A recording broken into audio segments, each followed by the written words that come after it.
नमस्कार दोस्तों, मैं सीए पंकज शाह आज आपके सामने डिस्कस करूंगा estate planning through private trusts and their taxation implications. दोस्तों, ऐसा कहा जाता है दुनिया में केवल दो ही चीज़ें सर्टेन हैं, death and taxes. And fortunately we chartered accountants have to deal with both. For taxes we are advising clients, we are filing their returns, we are doing tax audit, and as far as death is concerned, we ensure that there is a seamless succession planning and there is a smooth transmission of all the assets for the legatees.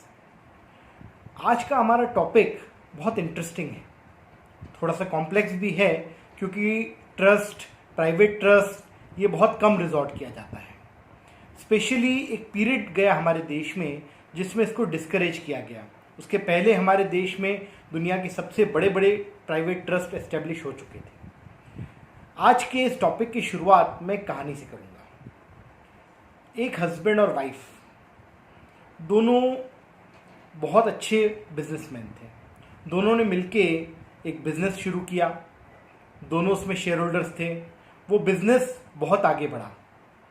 जब वो business बहुत बढ़ गया, दोनों husband wife में rift होना शुरू हो गई, दोनों में झगड़े होने लगे, डाइवोर्स तक नौबत आ गई। पर दोनों अपने बच्चों से बहुत प्यार करते थे, तो दोनों ने ये सोचा कि बिजनेस तो हम चलाएंगे पर इसके बेनिफिट्स हमारे बच्चों को मिलने चाहिए। दोनों ये सोचते थे कि मेरे स्पाउस या मेरे पार्टनर, लाइफ पार्टनर, अगर ये रीमैरिज होती है, डाइवोर्स होता है, तो उसके बाद हमारे बच्चों का नुकसान नहीं होना चाहिए। वो चाहते थे कि जो बिजनेस है, फैमिली बिजनेस, उसका कंट्रोल उनके पास में रहे पर बेनिफिट्स उनके बच्चों को मिले। इसके लिए क्या किया जाए? उनके पास कई ऑप्शंस थे। पहला ऑप्शन तो ये कि वो अपने पास इक्विटी शेयर्स रखें जिसमें वोटिंग राइट्स उनके पास में हों, और साथ ही नॉन वोटिंग राइट के कुछ इक्विटी शेयर्स इशू कर दें जो बच्चों के पास रहें। तो नॉन वोटिंग शेयर्स पे जो डिविडेंड मिलेगा वो बच्चों को मिलेगा और कंट्रोल वोटिंग राइट्स की वजह से उन हस्बैंड वाइफ के पास रहेगा। दूसरा ऑप्शन ये भी हो सकता है कि इक्विटी और प्रेफरेंस शेयर्स इशू कर दें उस कंपनी के अंदर। इक्विटी शेयर से कंट्रोल इनके पास में रहेगा, प्रेफरेंस शेयर्स जो रहेंगे उसमें डिविडेंड मिलेगा तो वो बच्चों को मिलेगा। तीसरा ऑप्शन जिस पे हम आज फोकस करने वाले हैं वो ऐसी सिचुएशंस के लिए भी यूज हो सकता है विच इज प्राइवेट ट्रस्ट। वो हस्बैंड वाइफ अपने कंपनी के शेयर्स, अपने अपने शेयर्स उस प्राइवेट ट्रस्ट के अंदर वेस्ट कर दें। वो प्राइवेट ट्रस्ट के बेनिफिशियरीज उनके बच्चे बन जाएं ताकि जो भी डिविडेंड आएगा वो बच्चों को मिलेगा।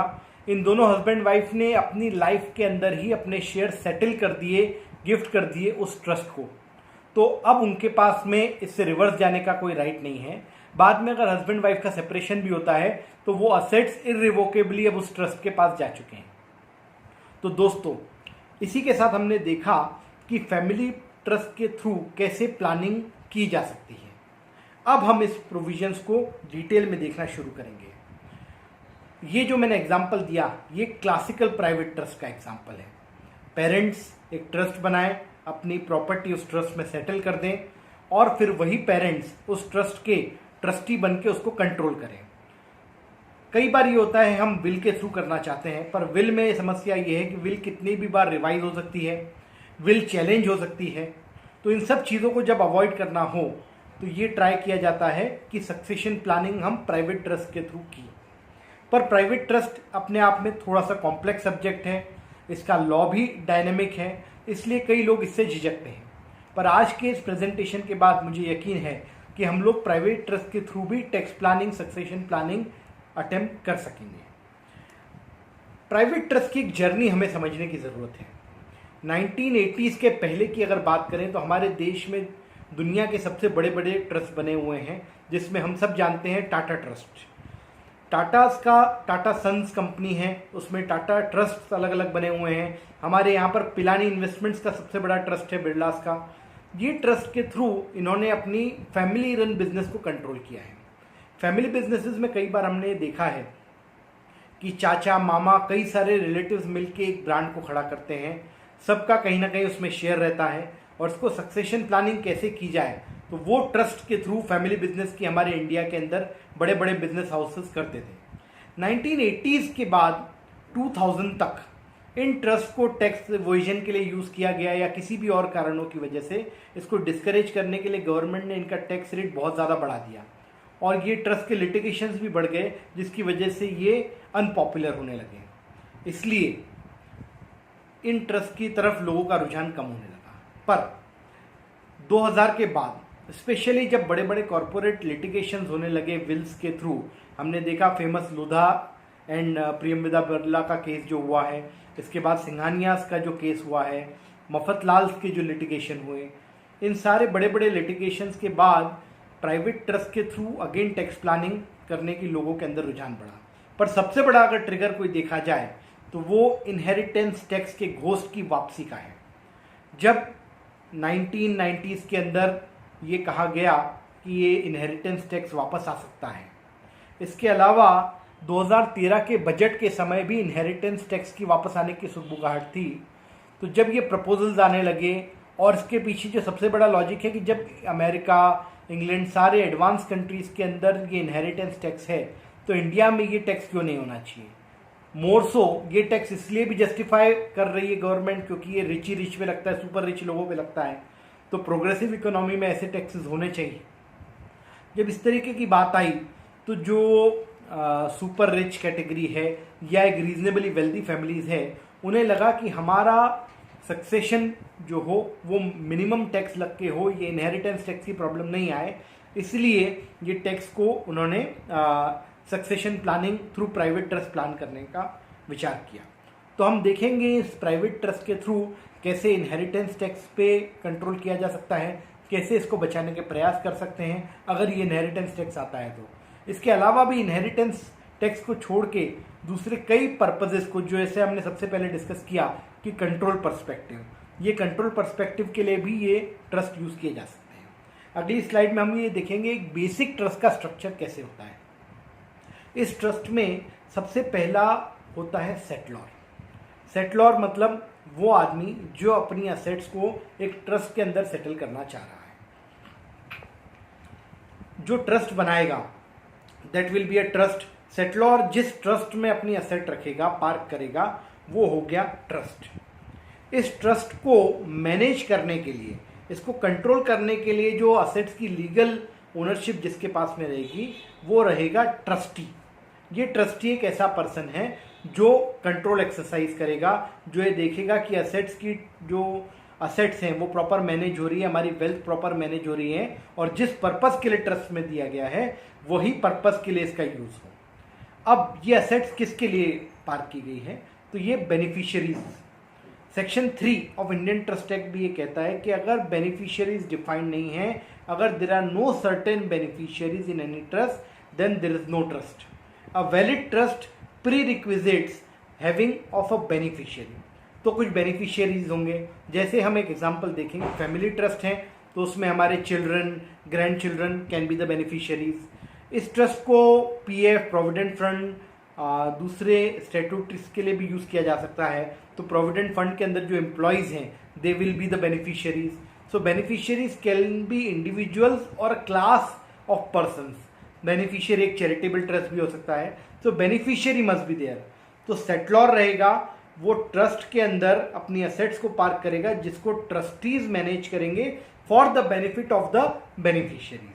सो this is the basic structure of a trust. अब हम देखें इसके अलावा भी दो चीजें हो सकती हैं। हमने देखा सेटलर, ट्रस्टी, बेनिफिशियरी। इसके अलावा एक कंसेप्ट होता है प्रोटेक्टर का। कई बार ये होता है कि जो ट्रस्टी है ये किसी इंडिविजुअल को नहीं रखते हुए, फॉरेन में ये कंसेप्ट ज़्यादा प्रेवलेंट है कि हम कोई बैंक या वेल्थ मैनेजमेंट कंपनी को ट्रस्टी बनाएं जो वेल्थ को मैनेज करे। पर कई बार ये होता है, एक एग्जांपल मैंने सुना था मिस्टर दिलीप चौकसी से, who is a renowned chartered accountant. उन्होंने एक एग्जांपल दिया एक सज्जन का जो उन्हें मिले, उनके परदादा ने 35 लाख रुपए एक प्राइवेट ट्रस्ट के अंदर सेटल किए थे और एक प्रोफेशनल ट्रस्टी अपॉइंट किया था। जब वो व्यक्ति उनसे मिले तो उन्होंने कहा कि आपके परदादा ने 35 लाख उस ट्रस्ट में सेटल किए, तो आप तो अब मल्टी मिलियनर होंगे। बोले नहीं सर, मुझे केवल 80,000 रुपये मिले हैं उस ट्रस्ट से। बोले ऐसा क्यों? बोले बाकी सब ट्रस्ट के एडमिनिस्ट्रेशन में वो प्रोफेशनल ट्रस्टी ले गए। यहाँ प्रोटेक्टर की ज़रूरत होती है। जो प्रोफेशनल ट्रस्टीज अपना काम ठीक से कर रहे हैं या नहीं, उनको देखने के लिए, उनके ऊपर एक विजिल रखने के लिए, क्योंकि सेटलर तो खत्म हो गया, सेटलर के सारे राइट्स खत्म हो गए, तो सेटलर कई बार एक प्रोफेशनल ट्रस्टी के ऊपर नजर रखने के लिए एक प्रोटेक्टर अपॉइंट कर देता है। So this is the concept of protector. इसके अलावा भी एक कंसेप्ट होता है, मैंने एक ट्रस्ट सेटल किया अपने बेटे के लिए, उसमें मैंने 1 करोड़ रुपए के एसेट्स रख दी। अब मेरा बेटा, उसके पास भी पैसा है, वो चाहता है कि ये ट्रस्ट की वेल्थ और बढ़े, तो वो भी उसमें कंट्रीब्यूट कर सकता है। जब वो भी कंट्रीब्यूट करता है तो a person other than settler who is contributing to the assets of the company, to the property of the trust, he is called contributor और ट्रांसफरर और डोनर। तो ये 5 लोगों को मिला के कंसेप्ट ऑफ ट्रस्ट बनता है। Settler, trustee, beneficiary, protector and transferor और कंट्रीब्यूटर। यहां ये बात जरूर ध्यान रखें कि बिना बेनिफिशियरी के कोई ट्रस्ट नहीं हो सकता। तो there has to be a beneficiary. अगर बेनिफिशियरी नहीं है तो वो ट्रस्ट सस्टेन नहीं करेगा। अब हम बात करें सेटलर, ट्रस्टी, बेनिफिशियरी। क्या एक ही आदमी तीनों हो सकता है? नहीं, एक ही आदमी तीनों नहीं हो सकता, पर इसमें एक थंब रूल चलता है विच इज 2 आउट ऑफ 3। एक सेटलर ट्रस्टी हो सकता है, मैंने अपने बच्चों के लिए ट्रस्ट बनाया और उस ट्रस्ट का कंट्रोल मैं अपने हाथ में रखना चाहता हूं, तो मैं खुद ही ट्रस्टी हूं उसके अंदर।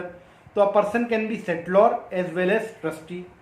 दूसरा एग्जाम्पल, एक सेटलर और बेनिफिशियरी, ये दोनों अगर एक आदमी हो, वो कहलाता है revocable trust.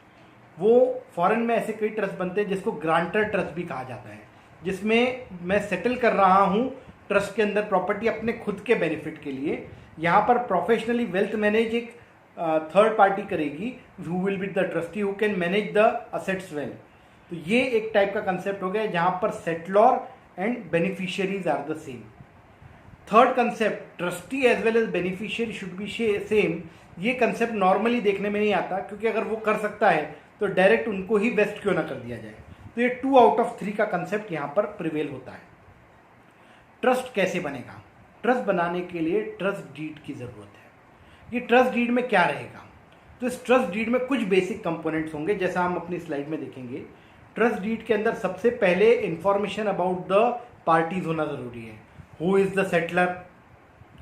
The settler is making trustees to whom? इसके बेनिफिशियरीज कौन होंगे? उनका शेयर कितना रहेगा? शेयर डिफाइंड रहेगा या नहीं रहेगा? This is the basic information about the trust. Then इस ट्रस्ट के ट्रस्टीज के राइट्स क्या रहेंगे, उनकी ड्यूटीज कैसे रहेगी, कैसे एक नया ट्रस्टी बनाया जा सकता है, कैसे पुराने ट्रस्टी को हटाया जा सकता है, ये सब भी इसमें डिफाइंड रहेगा। देन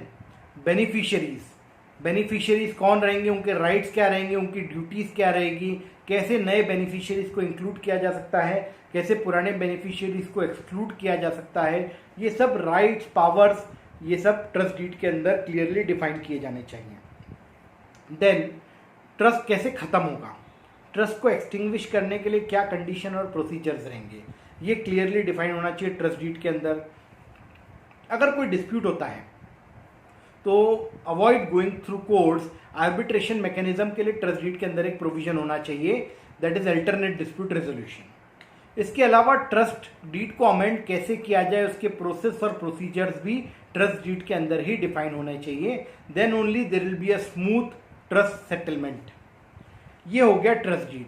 अब हम आगे बढ़ें, ट्रस्ट कितने टाइप के हो सकते हैं, ये बहुत इंपॉर्टेंट है। पहले जो टैक्सेशन के हिसाब से रिलेवेंट क्राइटेरियाज हैं उसमें हम ट्रस्ट को क्लासिफाई करेंगे। सबसे पहला टाइप ऑफ ट्रस्ट होता है एक स्पेसिफिक ट्रस्ट।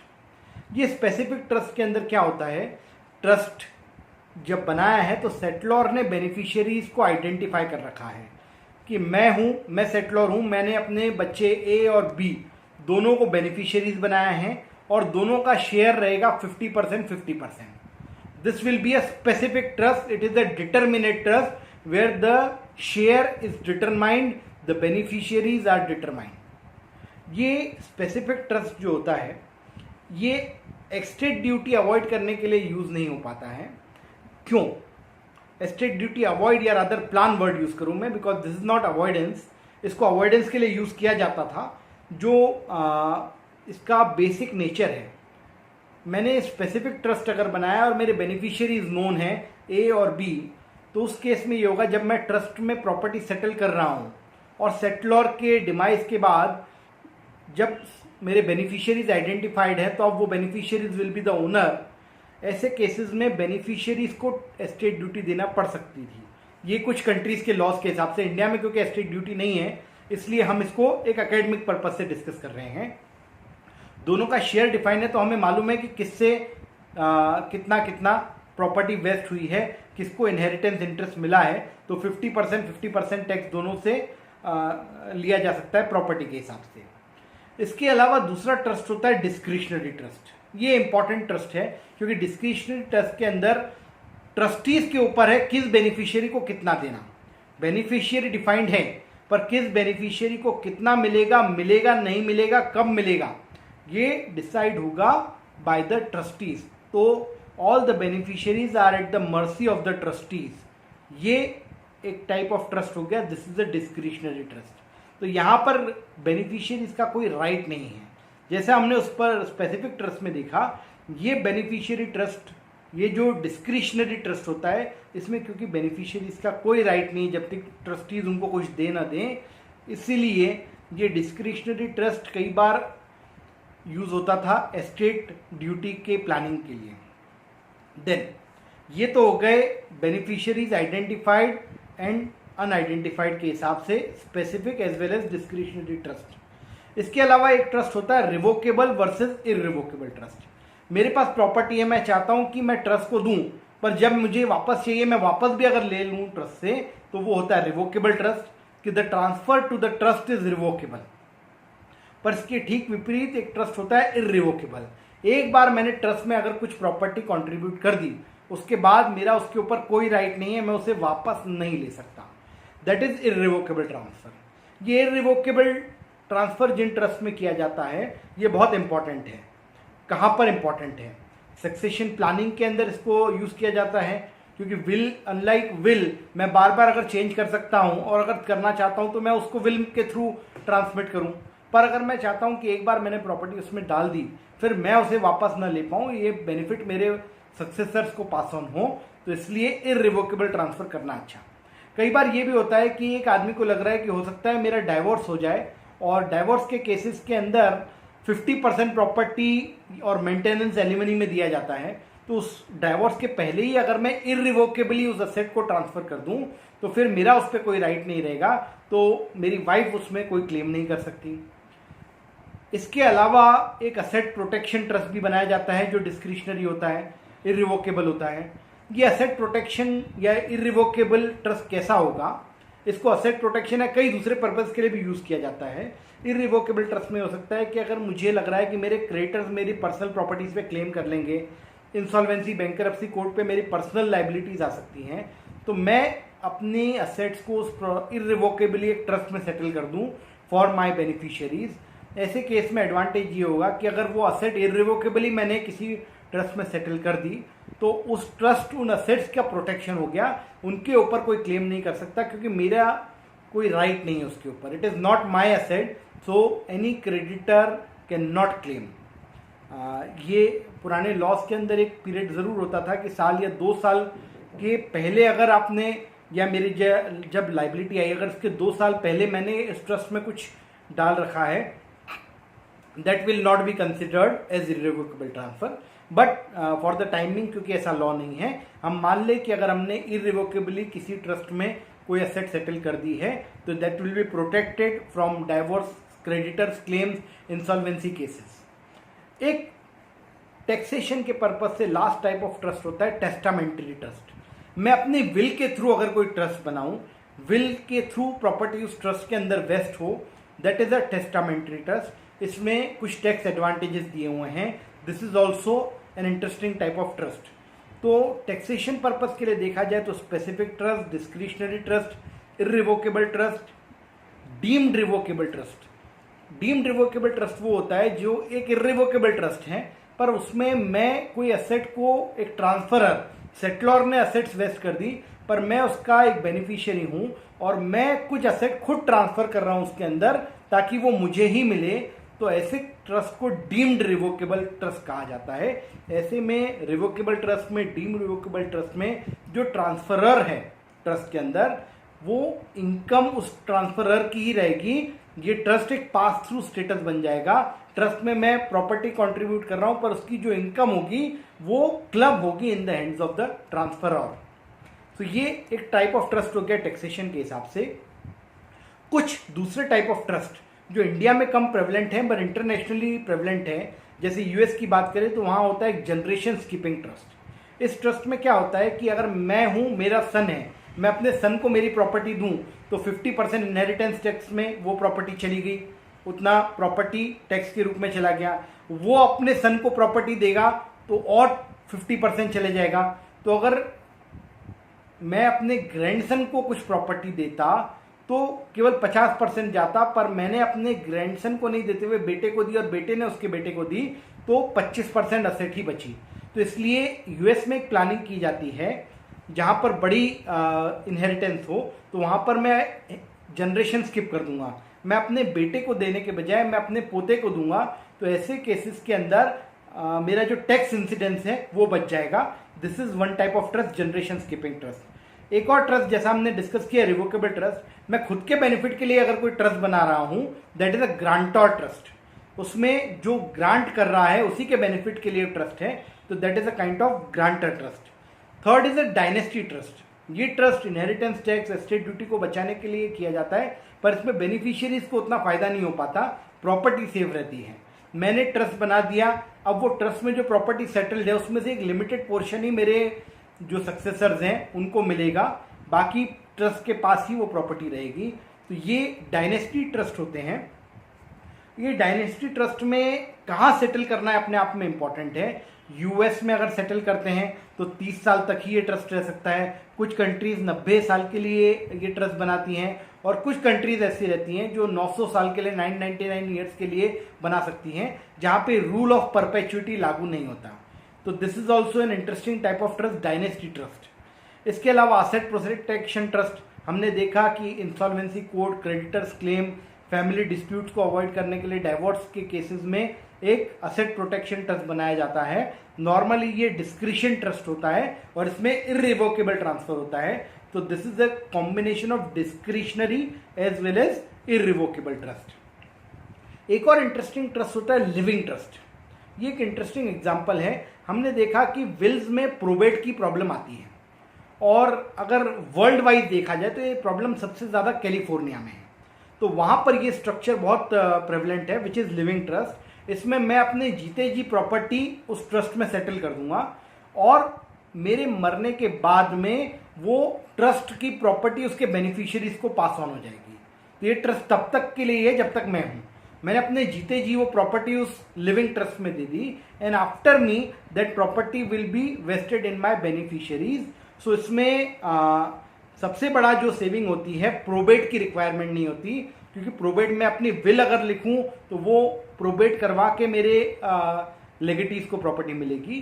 बट एक लिविंग ट्रस्ट के थ्रू मैं ट्रस्ट में जीते जी प्रॉपर्टी सेटल कर दूं and after me the property will automatically devolve upon my beneficiaries, वहीं वो ट्रस्ट खत्म हो जाएगा। तो this is also an interesting type of trust. एक और ट्रस्ट होता है Crummey trust. Crummey trust is based on a technique used by mister Crummey of USA. इसमें गिफ्ट टैक्स को सेव करने के लिए ट्रस्ट बनाया गया है। जैसे फॉर एग्जांपल अभी फॉर 2020 $15,000 तक मैं गिफ्ट अगर करता हूं तो उसमें मुझे कोई टैक्स नहीं है। तो एवरी ईयर मैं $15,000 तक एक प्राइवेट ट्रस्ट के अंदर सेटल करते जाता हूं, गिफ्ट करते जाता हूं प्रॉपर्टी फॉर माय बेनिफिशियरीज। तो मुझे $15,000 तक के पैसे के ऊपर कोई भी गिफ्ट टैक्स नहीं लगेगा। इस तरीके से उसमें वेल्थ भी एक्यूमुलेट हो जाती है और मेरे बेनिफिशियरीज को फायदा भी होता है। So this is another type of trust which is Crummey trust. तो ये दोस्तों हमने डिस्कस किए कुछ टाइप ऑफ ट्रस्ट इंपॉर्टेंट हमारे लिए, जो टैक्सेशन के लिए और प्लानिंग के हिसाब से इंपॉर्टेंट है। सारे ट्रस्ट कहीं ना कहीं या तो स्पेसिफिक होंगे या डिस्क्रिशनरी होंगे। ये कॉम्बिनेशन होगा विथ रिवोकेबल और इरिवोकेबल। तो specific, discretionary, revocable and irrevocable, these are the kinds of trust which we need to keep in mind for the purpose of taxation. अब नेक्स्ट स्लाइड में आप देखेंगे टैक्सेशन के लिए कौन से गवर्निंग प्रोविजंस हैं। सेक्शन 160 जो कहता है रिप्रेजेंटेटिव असेसी के बारे में, हमारे यहाँ पर trustee is a representative assessee because a trust is not a person as per section 231 of income tax act India. Section 161 डील करता है स्पेसिफिक ट्रस्ट से, कि स्पेसिफिक ट्रस्ट में जहां पर बेनिफिशियरीज डिफाइंड है, उनका शेयर डिफाइंड है, तो the taxation will be in the like manner and the same extent as the beneficiaries. मेरे दो बेनिफिशियरीज हैं, बेनिफिशियरीज के हाथ में जो टैक्स रेट है, आप ये मान लो कि ये पैसा अगर बेनिफिशियरी ने कमाया होता तो क्या टैक्स लगता, उतना ही टैक्स उसी तरीके से उन्हीं के स्टेटस को तय करते हुए ट्रस्ट को लगेगा। So in case of a specific trust the tax will be in the like manner and the same extent as the beneficiaries. मैं अगर एक बेनिफिशियरी हूं, मेरी कोई इनकम नहीं है ट्रस्ट की इनकम के अलावा, तो ट्रस्ट को जो भी इनकम होगी वो मेरी इनकम मानेंगे, मेरे स्लैब डिडक्शन सबको कंसिडर करते हुए जो टैक्स आएगा मेरे कंप्यूटेशन में, वही टैक्स उस ट्रस्ट को लगेगा। देन मूविंग अहेड, इसमें एक और इशू है स्पेसिफिक ट्रस्ट के अंदर अगर कोई बिजनेस कर रहा है। नॉर्मली स्पेसिफिक ट्रस्ट को बनाने के कई सारे एस्पेक्ट्स थे, पर अगर किसी ने इसको इनकम टैक्स अवॉइडेंस के लिए बनाया है तो इसलिए एक बेटर अप्रोच इसमें दी हुई है, एक चीज दी हुई है कि अगर वो बिजनेस कर रहा है specific trust, then irrespective of the beneficiaries the income will be taxed at the maximum marginal rate. This year maximum marginal rate की वजह से ट्रस्ट अनपॉपुलर हो रहे हैं। कैसे? क्योंकि maximum marginal rate in the Indian income tax act is now as high as 42.74%, क्योंकि surcharge education cess बहुत ज़्यादा बढ़ा दिए गए हैं फॉर इंडिविजुअल्स एचयूएफ। तो मैक्सिमम मार्जिनल रेट अब जो आ रहा है 42.74% आ रहा है फॉर इंडियन इंडिविजुअल्स एचयूएफ। तो ट्रस्ट में भी वही रेट मैक्सिमम मार्जिनल रेट पे फ्रीज होगा, और अगर कोई स्पेसिफिक ट्रस्ट बिजनेस कर रहा है तो उस ट्रस्ट को टैक्स लगेगा at the rate 42.74%। Moving ahead, इसमें एक एक्सेप्शन जरूर है, जो विल के थ्रू अगर कोई ट्रस्ट बनाया और अगर वो बिजनेस कर रहा है तो उसमें नॉर्मल एओपी के हिसाब से टैक्स स्लैब का बेनिफिट मिलेगा और उस हिसाब से टैक्स लगेगा। देन बात करते हैं अब डिस्क्रिशनरी ट्रस्ट पे। डिस्क्रिशनरी ट्रस्ट में क्योंकि बेनिफिशियरीज डिफाइंड नहीं है तो like manner and same extent नहीं लगेगा। इसमें ट्रस्टीज को मैक्सिमम मार्जिनल रेट के हिसाब से टैक्स देना पड़ेगा, ट्रस्टी पे टैक्स लगेगा और मैक्सिमम मार्जिनल रेट के हिसाब से टैक्स लगेगा। मैक्सिमम मार्जिनल रेट से कब टैक्स नहीं लगेगा तो उसके कुछ बेसिक एक्सेप्शन दिए हैं जो हम आगे डिटेल में करेंगे। इसके बाद आता है सेक्शन 166 जो कहता है डायरेक्ट बेनिफिशियरीज पे भी टैक्स लगाया जा सकता है। तो ये एक ऑप्शन दिया है असेसिंग ऑफिसर को। ये क्यों दिया है? क्योंकि स्पेसिफिक ट्रस्ट में कई बार ये होता है कि या तो ट्रस्ट टैक्स दे दे या बेनिफिशियरीज टैक्स दे दे, दोनों में से कोई भी टैक्स दे दे। तो अगर बेनिफिशियरी ने दे दिया है तो ट्रस्ट को नहीं देना है, टैक्स लगेगा उतना ही। या तो ट्रस्ट दे, तो ट्रस्ट जब देगा तो बेनिफिशियरीज के हिसाब से कैलकुलेट करके वो लायबिलिटी डिस्चार्ज करेगा, और अदरवाइज बेनिफिशियरी टैक्स दे दें तो फिर ट्रस्ट को वापस टैक्स देने की जरूरत नहीं है। तो सेक्शन 161 रीड विद 166 अगर अप्लाई किया जाए तो बेनिफिशियरीज के हाथ में भी इनकम टैक्स हो सकती है, पर डिस्क्रिशनरी ट्रस्ट में प्राइमा फेसी ट्रस्टीज के हाथ में ही टैक्स देना पड़ेगा at the rate of MMR। Revocable trust में एक एक्सेप्शन है। रिवोकेबल ट्रस्ट में ये होता है, या डीम्ड रिवोकेबल ट्रस्ट में भी, कि जो बेनिफिशियरीज मेरे हैं वही ट्रांसफरर भी हैं। तो उस केस में जो ट्रांसफर कर रहा है वो अपने लिए ही अगर अपनी ही इनकम जनरेट करवा रहा है ट्रस्ट के थ्रू, तो ट्रस्ट पास थ्रू हो जाएगा और यहाँ पर टैक्स इनकम क्लब होगी जो बेनिफिशियरी है, जो सेटलर है या ट्रांसफरर है, कंट्रीब्यूटर है, डोनर है, उसके हाथ में। तो सेक्शन 61-63 के हिसाब से इनकम क्लब होगी यहाँ पर इन the hands of the transferor. इस ऐसे केसेस में ट्रस्ट के हाथ में कोई भी इनकम टैक्स नहीं होगी। हमने देखा ट्रस्ट के केस में normally income section 160 subsection 1 Roman 4 के हिसाब से रिप्रेजेंटेटिव असेसी के ऊपर लगेगा, ट्रस्टी के ऊपर लगेगा। रेट ऑफ टैक्स अगर स्पेसिफिक है तो वो बेनिफिशियरीज के हिसाब से डिसाइड होगा, अगर स्पेसिफिक नहीं है तो वो MMR के हिसाब से टैक्स लगेगा। रिवोकेबल इरिवोकेबल हमने देख लिया। अब स्पेसिफिक ट्रस्ट को और हम डिटेल में देखें। अगर आप अगली स्लाइड देखेंगे तो इसमें बेनिफिशियरीज डिफाइंड कैसे हैं ये दिखाया गया है। या तो बेनिफिशियरीज डिफाइंड हो या क्लास ऑफ बेनिफिशियरी डिफाइंड हो।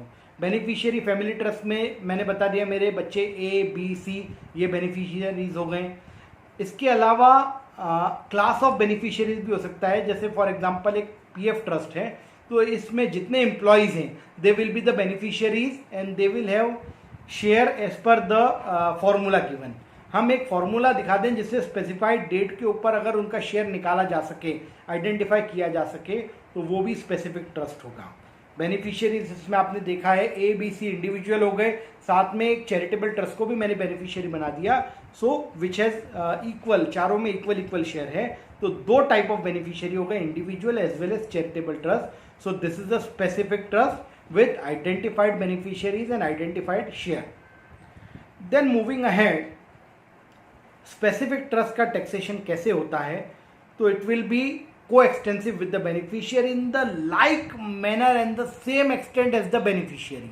तो मेरे अगर सारे जो बेनिफिशियरीज हैं वो अगर इंडिविजुअल हैं तो उन सारे इंडिविजुअल्स का स्टेटस भी ट्रस्ट का इंडिविजुअल मान लिया जाएगा। अगर वो इंडिविजुअल नहीं है, अलग अलग स्टेटस है, एक इंडिविजुअल है, एक कॉरपोरेट कंपनी है, एक एलएलपी है, तो सबके अलग अलग कंप्यूटेशन ड्रॉ करेंगे और सबके हाथ में जितना टैक्स आएगा उतना टैक्स प्राइवेट ट्रस्ट के ट्रस्टी के हाथ में टैक्स हो जाएगा as a representative. Practically specific trust में ये होता है कि बेनिफिशियरीज उस ट्रस्ट की इनकम को अपने हाथ में इनकम मानते हुए उस पर टैक्स पे कर देते हैं और ट्रस्ट उसमें नील का रिटर्न फाइल कर देता है, saying that the income is already been tax in the hands of beneficiary. और एक बार बेनिफिशियरी के हाथ में इनकम टैक्स हो गई तो फिर ट्रस्ट के हाथ में वापस वो इनकम टैक्स नहीं होगी, एज डिसाइडेड। इसमें एक जूरिस्प्रूडेंस में दिल्ली हाईकोर्ट का डिसीजन है, David Joseph 214 ITR 658। So therefore section 161 read with 166 जहां ऑप्शन है कि बेनिफिशियरी या ट्रस्ट दोनों में से किसी के भी हाथ में वो इनकम टैक्स हो सकती है, तो स्पेसिफिक ट्रस्ट में वो बेनिफिशियरीज के हाथ में टैक्स हो जाती है, except the case of where specific trust business करता है। अब इस स्लाइड में हम देखेंगे, स्लाइड नंबर 13 के अंदर, तो एक स्पेसिफिक ट्रस्ट है वो या तो बिजनेस कर रहा है या बिजनेस नहीं कर रहा। बिजनेस नहीं कर रहा तो इंडिविजुअल्स या जो भी बेनिफिशियरीज हैं उनके रेट्स के हिसाब से टैक्स लग जाएगा। पर अगर बिजनेस कर रहा है तो उसमें दो टाइप हैं, अगर वो ट्रस्ट विल के अंदर बना है और जो टेस्टर था जो विल बना रहा है उसने एक ही विल बना रखी है और उस विल के अंदर एक ही इस तरीके का ट्रस्ट सेटल किया है और बेनिफिशियरी भी केवल एक ही ट्रस्ट के अंदर बेनिफिशियरी है, उन सारे केसेस में फिर उस टेस्टामेंट्री ट्रस्ट के ऊपर एमएमआर वाला लॉजिक अप्लाई नहीं होगा। पर अगर नॉन टेस्टामेंट्री ट्रस्ट है, नॉर्मल ट्रस्टेड बिजनेस कर रहा है तो इनका will be taxable at MMR which is presently section which is presently 42.74%। Then moving ahead, इसमें कुछ केस लॉज भी हैं, जैसे निज़ाम फैमिली ट्रस्ट का केस लॉ है सुप्रीम कोर्ट का, उसमें भी ये कहा गया है कि in the like manner and same extent का मतलब ये रहेगा कि जितने बेनिफिशियरीज हैं आप ये मान के चलो कोई उतने असेसमेंट्स एओ को करना पड़ सकते हैं ऑफ द रिप्रेजेंटेटिव असेसी। अगर एक ट्रस्टी है तो उस ट्रस्टी के हाथ में जितने भी बेनिफिशियरीज हैं उतने असेसमेंट ऑर्डर पास होंगे। सेम ये भी लिखा है कि अगर सारे इंडिविजुअल्स हैं तो सारे इंडिविजुअल ट्रस्ट का स्टेटस भी इंडिविजुअल मान लिया जाएगा, रिप्रेजेंटेटिव असेसी का स्टेटस भी इंडिविजुअल मान लिया जाएगा। सेम शनमुगन एंड कंपनी का सुप्रीम कोर्ट का डिसीजन भी है, इसमें भी यही लिखा हुआ है कि जितने बेनिफिशियरीज हैं उतने असेसमेंट उस रिप्रेजेंटेटिव असेसी के ऊपर होंगे। अगर एक असेसी, एक ट्रस्ट के दो बेनिफिशियरीज हैं, एक इंडिविजुअल एक एचयूएफ है, तो रिप्रेजेंटेटिव ट्रस्टी के हाथ में दो असेसमेंट होंगे, इंडिविजुअल का in the status of individual and जो बेनिफिशियरी एचयूएफ है उसका एज अ एचयूएफ, दो असेसमेंट ऑर्डर पास होंगे। इसलिए प्रैक्टिकली यही अच्छा होता है कि हम बेनिफिशियरी के हाथ में उस इनकम को ऑफर कर दें और हर बेनिफिशियरी के हाथ में अपनी इनकम टैक्स हो जाए, सो दैट ट्रस्ट के केस में कॉम्प्लिकेशंस कम आए। अब बात करते हैं हम डिस्क्रिशनरी ट्रस्ट की। डिस्क्रिशनरी ट्रस्ट के हाथ में there is no right, only hope. This is held in case of late Vikram Singh ji of Gondal estate by supreme court. Discretionary trust के हाथ में केवल होप होता है, कोई राइट नहीं होता। इसीलिए इनकम ट्रस्टी के हाथ में ही टैक्सेबल होगी। ट्रस्टी जब डिसाइड करेगा तभी बेनिफिशियरी को कुछ मिल सकता है। This is a settled rule. Section 164 says कि एमएमआर पे टैक्स लगेगा और एमएमआर पे टैक्स जो लगेगा वो ट्रस्टी के हाथ में ही लगेगा, क्योंकि बेनिफिशियरीज का शेयर पता नहीं है। पर इसका भी एक एक्सेप्शन निकलता है, विच is a jurisprudence based exception. Supreme court ने इन केस ऑफ कमलिनी खटाऊ ये हेल्ड किया है कि ड्यूरिंग द ईयर एक ट्रस्ट की इनकम 1 करोड़ रुपए की हुई, जिसमें से 50 लाख रुपए उसने ट्रस्टीज के हाथ में, जो बेनिफिशियरीज को ऑलरेडी डिस्ट्रीब्यूट कर दिए ट्रस्टीज ने, तो जितना डिस्ट्रीब्यूट हो गया है वो बेनिफिशियरीज के हाथ में टैक्स हो जाएगा और बेनिफिशियरीज अपने रिटर्न में इनकम में उसको इंक्लूड कर लेंगे, तो that is tax in the hands of beneficiaries. उतने पोर्शन पे ट्रस्ट को टैक्स वापस नहीं देना है। बाकी जो 50 लाख रुपए बचे उसके ऊपर एमएमआर के हिसाब से ट्रस्टी टैक्स देंगे। सो बेनिफिशियरीज के हाथ में टैक्सेबल एक ही केस में होगा जब वो इनकम उनको ऑलरेडी डिस्ट्रीब्यूट हो चुकी है bye the trustees. So this is the exception of discretionary trust. Discretionary trust, the thumb rule is the total income is taxable in the hand of trustees at the MMR. However, if any income is already distributed to the beneficiaries by the trustees, only in that case, Kamalini Khetao's case, Supreme Court says that the income will be taxed in the hands of beneficiaries only and will not again be taxed in the hands of the trustees. Discretionary trust का आप next slide देखेंगे तो MMR पे tax लगता है 42.74%, पर इसके 3 exception दे रखे हैं जहां पर कोई भी बेनिफिशियरी की इनकम, मेरे 4 बेनिफिशियरीज हैं पर किसी भी बेनिफिशियरी की टैक्सेबल इनकम नहीं है and they don't have any income chargeable to tax, तो उस केस में ट्रस्ट को एओपी मान लिया जाएगा और उसको स्लैब के हिसाब से बेनिफिट मिलेगा, स्लैब का बेनिफिट मिलेगा और उसको एमएमआर से टैक्स नहीं देना पड़ेगा। सेकेंड केस, डिस्क्रिशनरी ट्रस्ट बनाया गया है थ्रू अ विल और that is the only trust settled in the will और बेनिफिशियरी भी केवल उसी ट्रस्ट के अंदर बेनिफिशियरी और किसी ट्रस्ट में बेनिफिशियरी नहीं है। And third type of discretionary trust is a PF, gratuity fund, इस तरीके के एम्प्लॉय बेनिफिट ट्रस्ट जो बनाए जाते हैं। इन 3 टाइप के ट्रस्ट को एओपी माना जाता है और इनके केस में 42.74% का एमएमआर नहीं लगेगा। ये डिस्क्रिशनरी ट्रस्ट जो 3 टाइप के हमने डिस्कस किए, इनको एओपी मान लिया जाएगा और उस हिसाब से इनका टैक्स लगाया जाएगा। Then moving ahead, discretionary trust में हमने देखा कि एमएमआर लगता है, पर एक इंटरेस्टिंग डिसीजन है दिल्ली हाई कोर्ट का इन case of SAE office trust. इस केस में हेल्ड किया हुआ है कि अगर लॉन्ग टर्म कैपिटल गेन हो रहा है किसी डिस्क्रिशनरी ट्रस्ट को, तो उसमें MMR will be 20% plus surcharge plus cess, क्योंकि लॉन्ग टर्म कैपिटल गेन के लिए maximum highest rate for all the assessees is 20% plus surcharge and cess. So therefore यहाँ पर इन्होंने ये हेल्ड किया है दिल्ली हाई कोर्ट ने, the taxation of long term capital gains will not be at MMR which is 42.74% but at an MMR which is 20% plus surcharge and cess। और एक बार beneficiary के हाथ में टैक्स लग गया तो the tax will not be levied in the ends of trust, और अगर ट्रस्ट में लग गया तो बेनिफिशियरी के हाथ में नहीं लगेगा। That is held by in the case of David Joseph 214 ITR 658। एक और सर्कुलर भी है बोर्ड का 1974 का circular number 157 which says that assessment can be made either in the hands of trustee or in the hands of beneficiary, but you cannot make simultaneous assessment on both। Then return filing की बात करें तो एक private trust की बात करें, उसमें specific trust है तो इंडिविजुअल के स्टेटस के हिसाब से इंडिविजुअल इनकम अपने रिटर्न में ऑफर कर देंगे, पर अगर डिस्क्रिशनरी ट्रस्ट है तो उसमें ITR 5 लगेगा। प्राइवेट डिस्क्रिशनरी ट्रस्ट में जब अलग अलग जब स्टेटस डिसाइड नहीं हो सकता, या ये होता है कि जब सारे असेसीज उसके बेनिफिशियरीज इंडिविजुअल हैं तो उसका स्टेटस एओपी नहीं होते हुए इंडिविजुअल का स्टेटस हो जाएगा। ऐसे केस में मैन्युअल रिटर्न फाइलिंग के लिए ऑप्शन गवर्नमेंट ने दिया है, क्योंकि एओपी ITR 5 में इंडिविजुअल के स्टेटस में रिटर्न फाइल नहीं हो सकता था। तो आप देखेंगे बोर्ड सर्कुलर नंबर 6 ऑफ 2012 यहाँ पर हमने साइट किया हुआ है।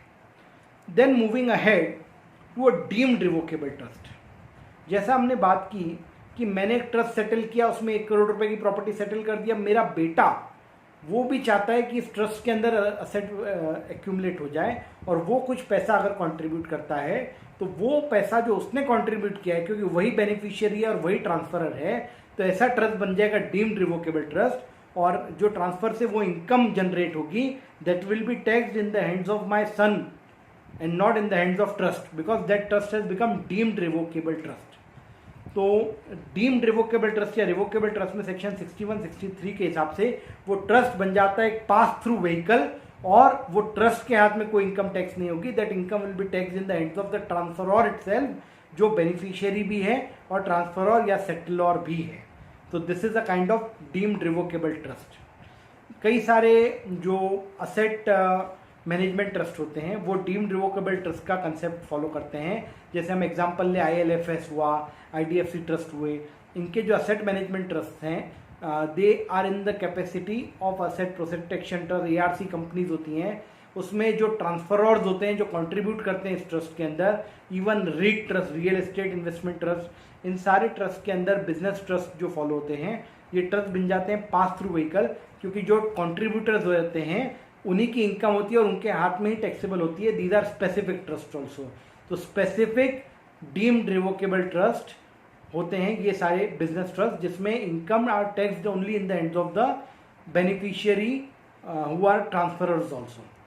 देन बात करें हम टेस्टामेंट्री ट्रस्ट। हमने देखा टेस्टामेंट्री या trust which is assess through which is a trust through vehicle, normally इसको इंडिविजुअल के स्टेटस में अगर स्पेसिफिक है तो कोई दिक्कत नहीं, पर अगर ये स्पेसिफिक नहीं है तो फिर ये डिस्क्रिशनरी ट्रस्ट होगा। और डिस्क्रिशनरी ट्रस्ट में अगर सारे बेनिफिशियरीज इंडिविजुअल हैं तो ट्रस्ट का स्टेटस इंडिविजुअल हो का मान लिया जाएगा। पर अगर सारे इंडिविजुअल नहीं हैं तो क्या ये AOP बन जाएगा? AOP is a very interesting concept. Right from the decision in case of Indira Balakrishnan it is held that AOP का स्टेटस के लिए there has to be two persons who come together for a common object and do business for that common object for earning some income. So AOP normally ऐसा trust नहीं बन जाता है, but ऐसे cases के अंदर जब ये कॉमन पर्पस के लिए साथ में नहीं आ रहे हैं तो that trust will not be an AOP। ऐसे ट्रस्ट को फिर टैक्स कैसे किया जाए, तो उसमें यही एक ऑप्शन होता है कि अगर कई सारे ट्रस्ट हैं जो अलग अलग जिनके स्टेटस हैं, तो फिर ट्रस्टी के स्टेटस में उस ट्रस्ट को टैक्स कर लिया जाए एट MMR। मूविंग अहेड, अगर ये भी देखा जाता है कि अगर सारे इंडिविजुअल्स हैं और डिस्क्रिशनरी ट्रस्ट है तो उन इंडिविजुअल को जो deduction beneficiary ATC, ATG, ATD वगैरह एप्लीकेबल है उनका बेनिफिट ट्रस्ट को भी मिल सकता है। देन कई कैपिटल गेन के कॉन्सिक्वेंस भी आते हैं। अगर मैं ट्रस्ट में प्रॉपर्टी कुछ सेटल कर रहा हूं तो section 47 subsection Roman 3 says that वो सेटलमेंट अगर इररिवोकेबल है तो it is not taxable at all. वो मेरे हाथ में कैपिटल गेन उसके ऊपर नहीं लगेगा। Section 47 does not deem it a transfer. Moving ahead to section 49, मैंने ट्रस्ट में कुछ कंट्रीब्यूट कर दिया, उस प्रॉपर्टी जो ट्रस्ट में पड़ी है उसकी कॉस्ट ऑफ एक्विजिशन क्या है, तो cost to the previous owner will be deemed as the cost in case of the successor. In case of the trust अगर वो प्रॉपर्टी बेचने जाती है तो जो प्रीवियस ओनर सेटलर के हाथ में उसकी कॉस्ट ऑफ एक्विजिशन थी वही मानेंगे। सिमिलरली इंडेक्सेशन भी जो सेटलर के हाथ में जब से लिया है वो पीरियड को काउंट करेंगे। पीरियड ऑफ होल्डिंग सेटलर के हाथ में जो था उसको इंक्लूड करेगा ट्रस्ट के पीरियड प्लस सेटलर के पीरियड के अंदर। इंडेक्सेशन बेनिफिट मिलेगा। मंजूला शाह का डिसीजन भी है बॉम्बे हाई कोर्ट का स्पेशल बेंच डिसीजन जो अपहेल्ड हुआ है। सिमिलरली अगर कोई रिवोकेबल ट्रांसफर है तो रिवोकेबल ट्रांसफर के अंदर जो भी फेयर वैल्यू रहेगी ट्रस्ट के हाथ में उसको सेल कंसिडरेशन डीम करके हम असेट को ट्रांसफरर के हाथ में टैक्स कर सकते हैं। मूविंग अहेड सेक्शन 56(2) के हिसाब से क्या होगा, तो सेक्शन 56(2) तब लगता है जब when asset is received by a person at an inadequate consideration. अब यहाँ पर रिसीव दो लोगों के हाथ में है। जब ट्रस्ट में मैं सेटल कर रहा हूँ तो ट्रस्टी के हाथ में इफेक्टिवली वो असेट आई है, पर ट्रस्टी के हाथ में वो आई है असेट विद अ ऑब्लिगेशन।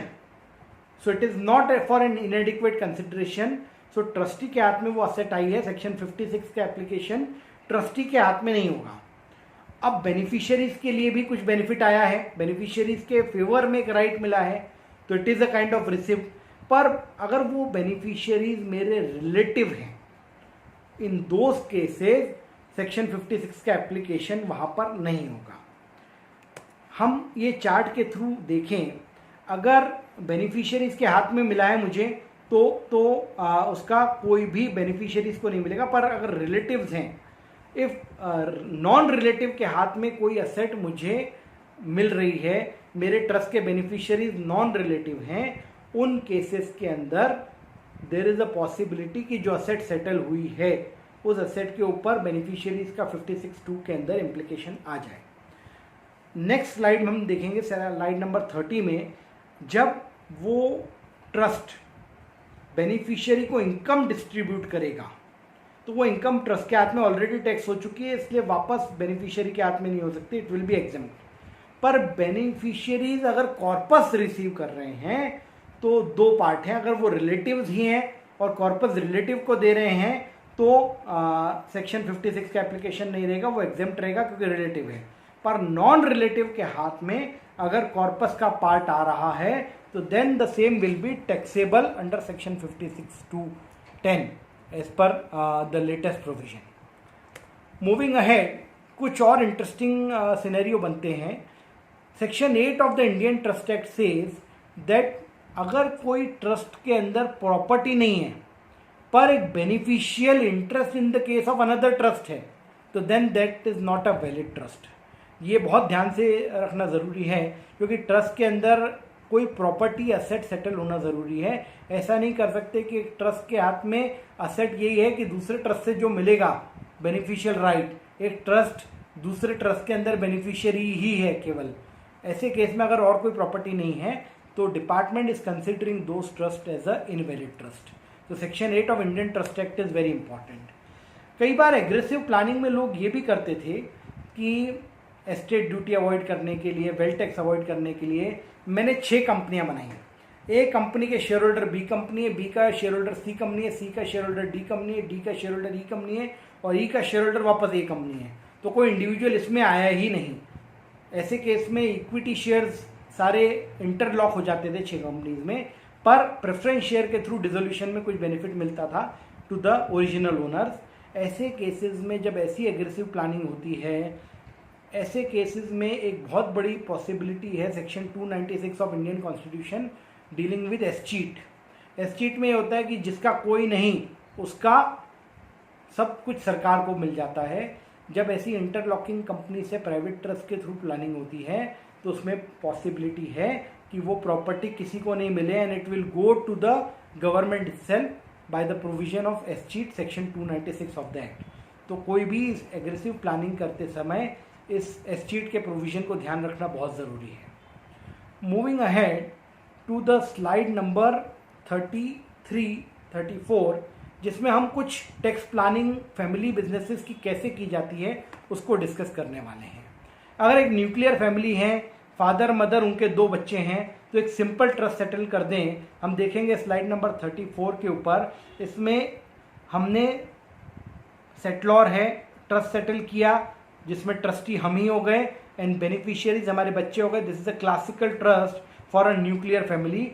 इसको अलग अलग पर्पज, अब ऑब्जेक्ट के हिसाब से, जैसे इनहेरिटेंस टैक्स अगर सेव करने का ऑब्जेक्ट है तो हम डिस्क्रिशनरी ट्रस्ट बना सकते हैं, इर्रिवोकेबल डिस्क्रिशनरी ट्रस्ट बना सकते हैं। अगर डिसेबिलिटी ऑफ चिल्ड्रन है, ऐसा लगता है कोई बच्चा हमारा ऐसा है जो डिसेबल है, तो उसके बेनिफिट के लिए अगर हम कोई ट्रस्ट बना रहे हैं, that can be a specific trust और ट्रस्टी हम ही हो गए उस ट्रस्ट के अंदर।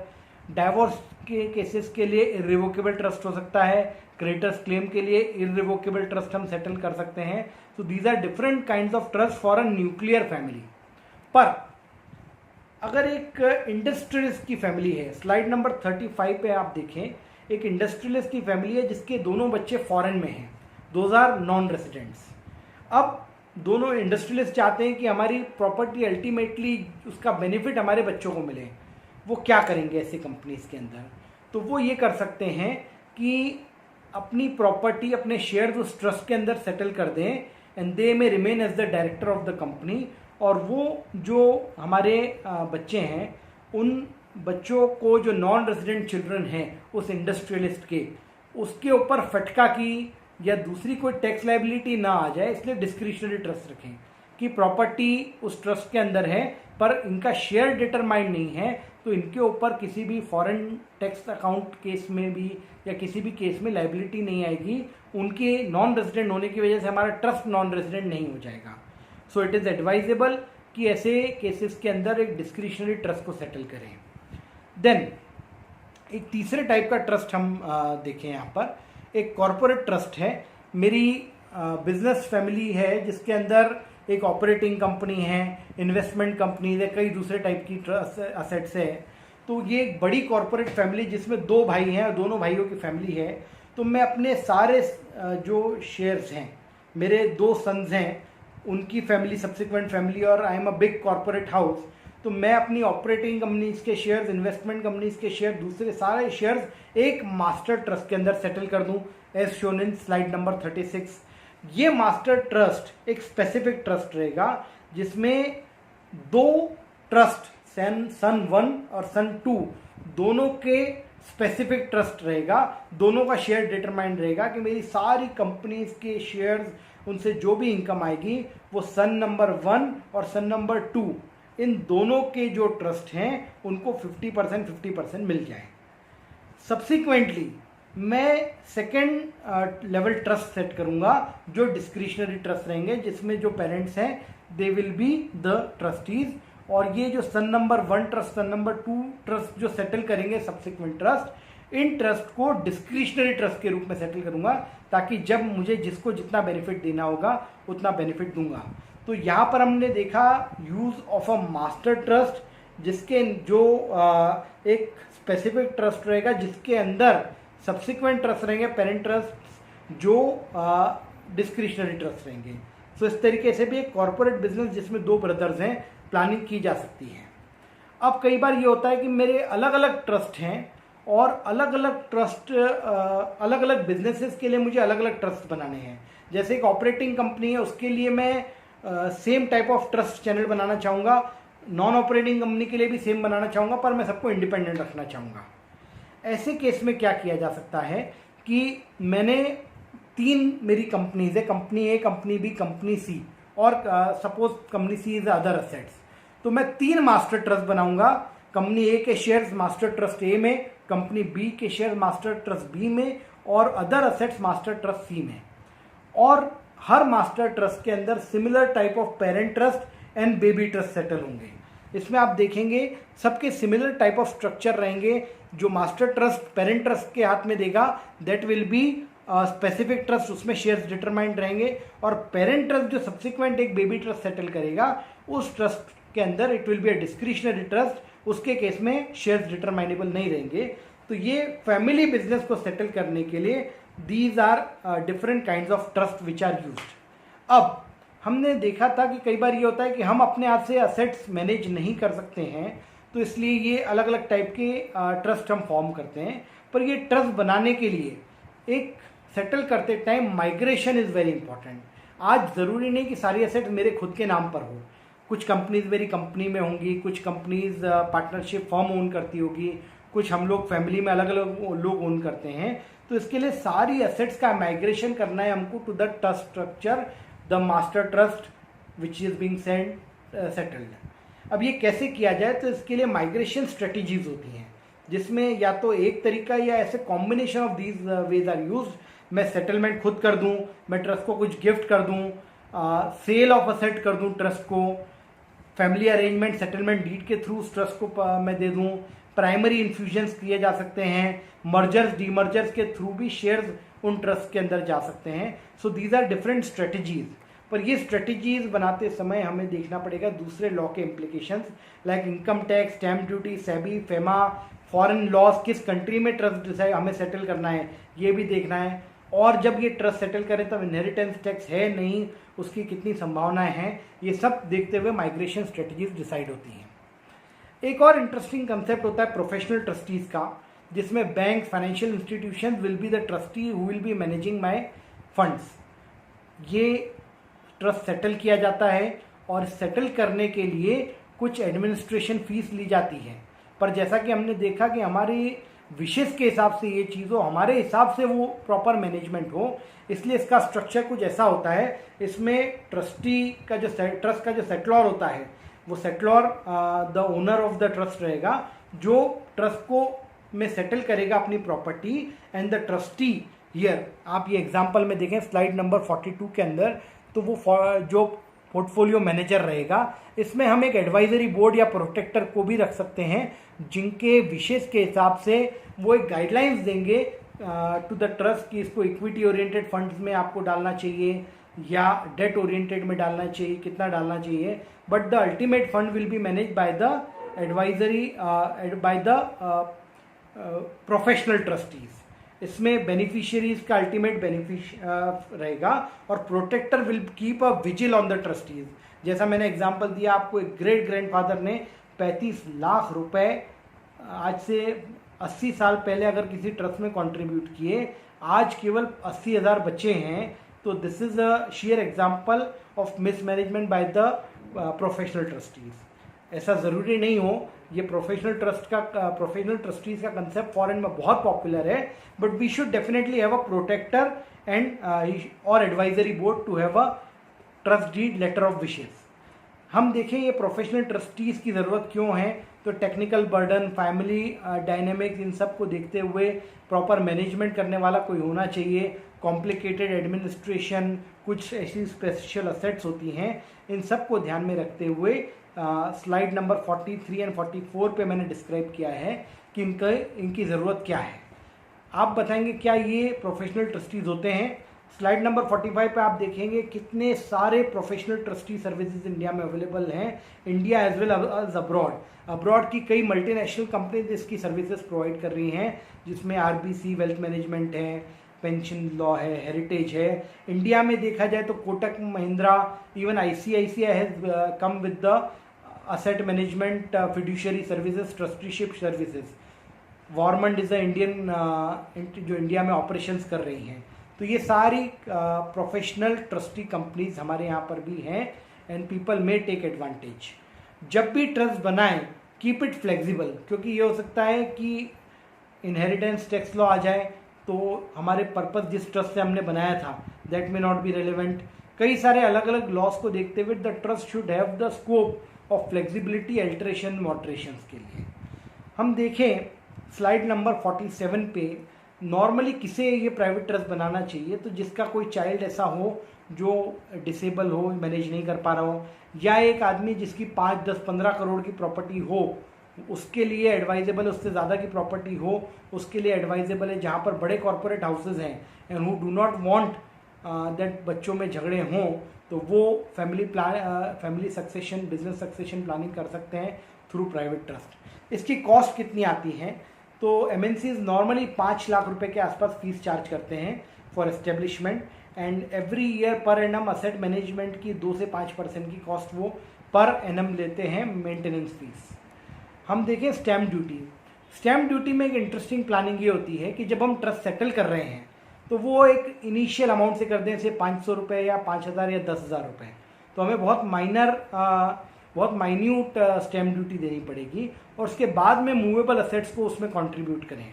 तो मूवेबल असेट मैंने इनिशियल ट्रस्ट कई बार देखा है जो सेटल होता है 500 रुपये से लेकर 1,000 रुपये, 10,000 रुपये से, और बाद में उसमें 5 करोड़ 10 करोड़ रुपये का ट्रांसफ़र किया जाता है, रिवोकेबल ट्रांसफ़र, क्योंकि यहाँ पर कोई कन्वेंस यूज़ नहीं हो रहा है इस मूवेबल प्रॉपर्टी के ट्रांसफ़र के लिए।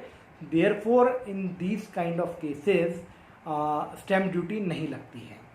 पर अगर कोई इमूवेबल प्रॉपर्टी ट्रांसफ़र कर रहे हैं तो स्टैम्प ड्यूटी देना ज़रूरी है, बिना उसके वो ट्रांसफ़र इफेक्चुएट नहीं होगा। स्लाइड नंबर 50 पे देखें हम किन ट्रस्ट को रजिस्ट्रेशन कराना ज़रूरी है।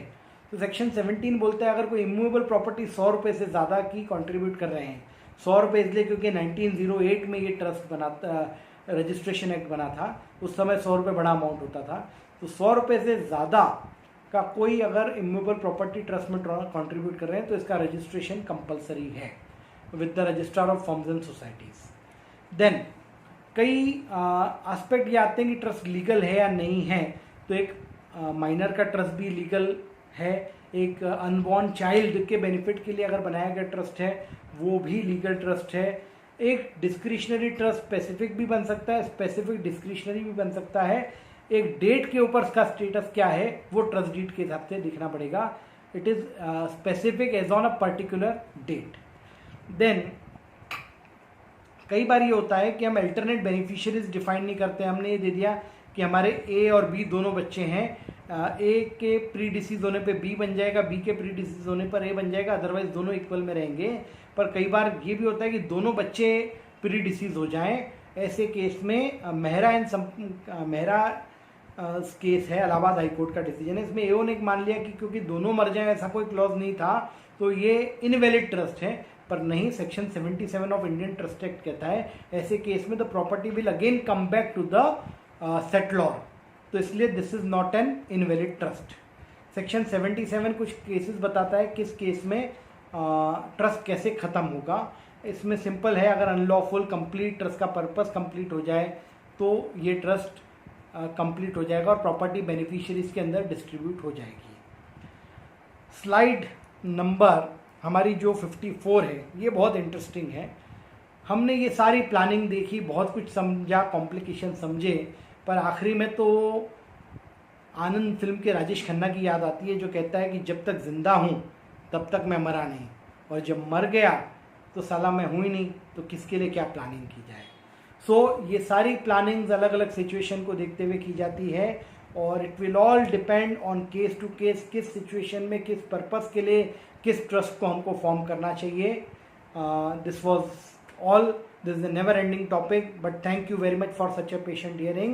I'll come back with more topics in the series of estate planning and succession planning, taxation implications and other aspects. Thank you very much for such a patient hearing.